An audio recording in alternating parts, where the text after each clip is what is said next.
ডিমটা আমি ডেডিকেট করছি পৃথিবীর বিভিন্ন প্রান্তে পালিয়ে থাকা যেসব লীগ আছে, যারা নিজেরা থাকে দৌড়ের উপরে, পালিয়ে থাকে নিজেরা, কিন্তু অন্যদেরকে বলে পালানোর জায়গা পাবে না। দুনিয়ার সকল প্রান্তের পালিয়ে থাকা এসব লীগদেরকে এই ডিমটা আমি ডেডিকেট করছি। রূপায়ণ lake castle, welcome to the land of piece.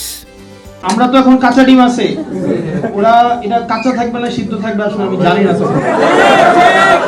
আসলে অনেকেই বলে যে আওয়ামী লীগ তো আসলে রাজনৈতিক দল, এটাকে আসলে গতকাল অক্সফোর্ড ইউনিভার্সিটিতে আমাকে জিজ্ঞেস করা হয়েছিল যে এটাকে আর রাজনীতি করতে দেওয়া হবে কি হবে না।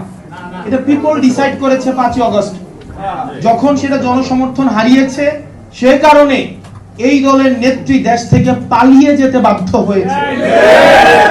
একই সাথে সাথে যদি এই দল দেশকে ভালোবাসতো তাহলে এই দল কখনোই নিজের দেশের মানুষকে গুলি করে হত্যা করতো না।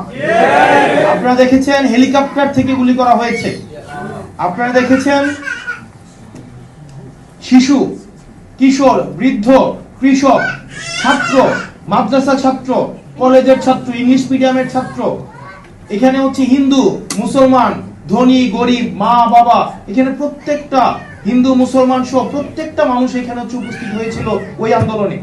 এখানে অনেক মানুষ উপস্থিত হয়েছিল যাদের চাকরির কোনো প্রয়োজন নাই।